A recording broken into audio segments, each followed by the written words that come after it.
अब आपको सीधा ले चलते हैं फलौदी, जहां राजस्थान के रण में कांग्रेस के दिग्गज नेता जनसभा को संबोधित कर रहे हैं। ईद की बहुत बहुत मुबारकबाद आप सबको। गणगौर भी है, गणगौर हमारा उत्सव होता है महिलाओं के लिए भी। तो आज बहुत ही खुशनुमा माहौल भी है और बहुत ही धार्मिक दिवस भी है। मैं इस मुबारक मौके पर राहुल गांधी की यात्रा को याद करूंगा। भारत जोड़ो यात्रा, भारत जोड़ो न्याय यात्रा, हिंदुस्तान भर के लोगों ने जो इनको अपना अनुभव बताया है, उसकी निचोड़ है कि ये लोग 5 गारंटी 25 गारंटी लेके आए हैं, 5 न्याय लेके आए हैं, जो भी राहुल जी आपको बताएंगे।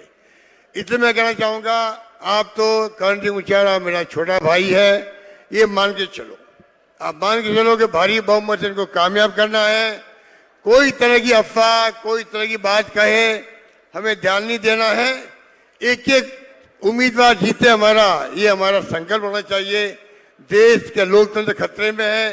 ये चुनाव खाली करण सिंह का नहीं है, चुनाव लोकतंत्र बचाने का है, चुनाव डॉक्टर अम्बेडकर के संविधान की रक्षा करने का है, चुनाव देश के भविष्य का है, राजस्थान के भविष्य का है, आने वाली पीढ़ियों के भविष्य का है। मान के चलो, अगर ये चुनाव जीत जाते हैं मोदी जी, आगे चुनाव होंगे कि नहीं होंगे कोई गारंटी नहीं है। इस माहौल में चुनाव हो रहे हैं, आप सब समझदार हो।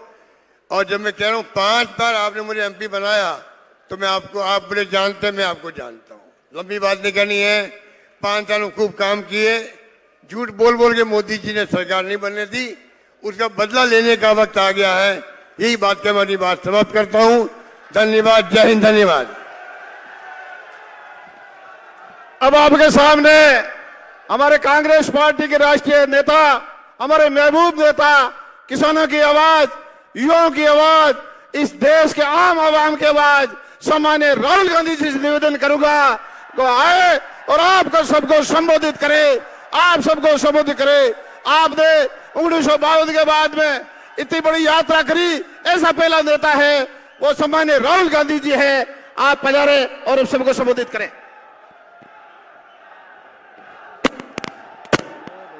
सारे लीडर है, नेताजी, लोकमान्य।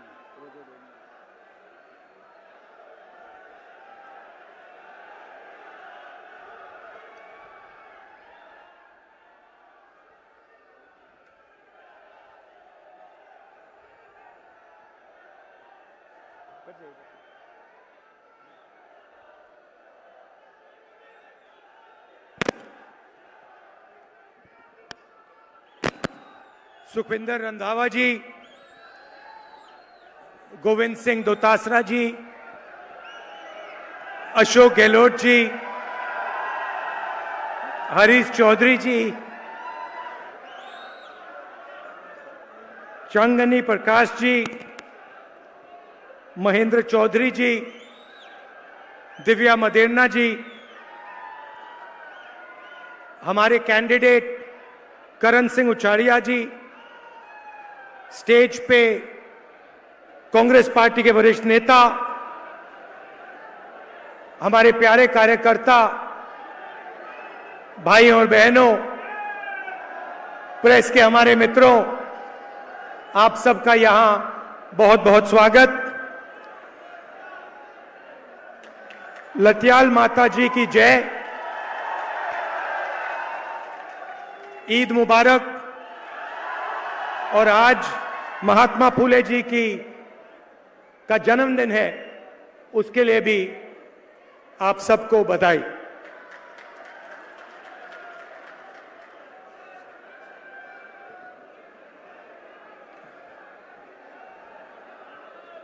चुनाव का समय है और पिछले 10 साल प्रधानमंत्री ने आप सबको अलग अलग वायदे किए। 15 लाख रुपए हर बैंक अकाउंट में डालने का वायदा किया, डाल दिए? डाले नहीं, मगर 15 लाख रुपए निकाल लिए।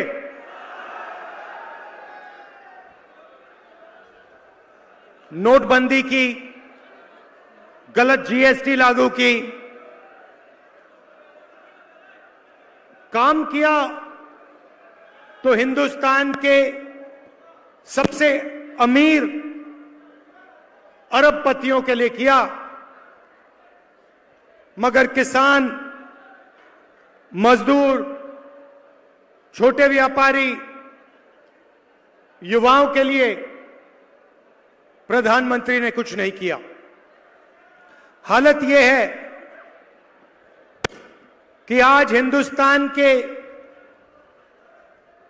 22 सबसे अमीर लोगों के पास उतना ही धन है जितना 70 करोड़ लोगों के पास है।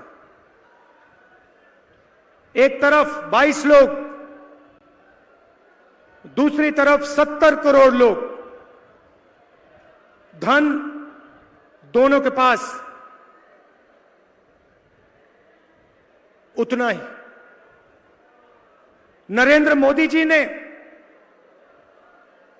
किसान का 1 रुपया कर्जा माफ नहीं किया,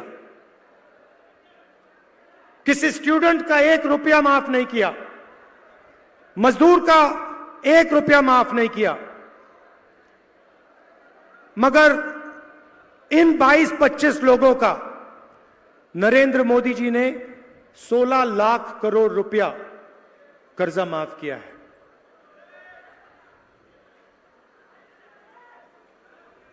यह इतना बड़ा नंबर है कि जब हम ऐसे कहते हैं कि 16 लाख करोड़ रुपया माफ किया, तो आम आदमी को तो पता ही नहीं होता कितना है ये। तो मैं आपको बताता हूं, जितना पैसा मनरेगा को चलाने में 24 साल चलाने में लगता है, 24 साल का मनरेगा का पैसा नरेंद्र मोदी जी ने 20-25 लोगों का कर्जा माफ किया है। मनरेगा को 24 साल चलाओ, उतना पैसा इन्होंने 20-25 लोगों को दिया। और जब किसान कर्जा माफी मांगता है, एमएसपी मांगता है, तो प्रधानमंत्री साफ कह देते हैं कि किसान को ना कर्जा माफ मिलेगा, ना एमएसपी मिलेगी। हिंदुस्तान के इतिहास में पहली बार किसान टैक्स देता है। आजादी के बाद किसान ने कभी टैक्स नहीं दी, सरकार ने कभी टैक्स नहीं मांगी। पहली बार जीएसटी में किसान टैक्स दे रहा है।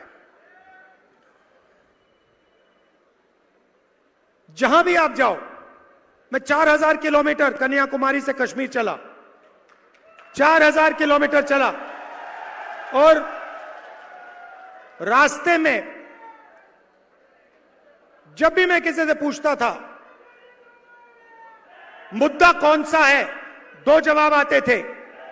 एक, बेरोजगारी, दूसरा महंगाई।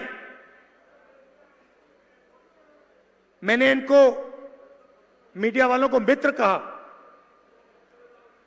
मगर ये टीवी पे महंगाई की कभी बात नहीं करते, कभी नहीं करते, बेरोजगारी की बात कभी नहीं करते।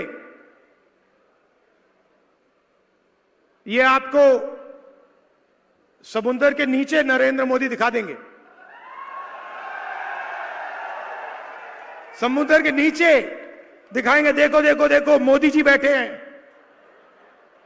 कोविड से लोग मर रहे थे और मीडिया वाले देश को कह रहे थे, देखो थाली बजाओ,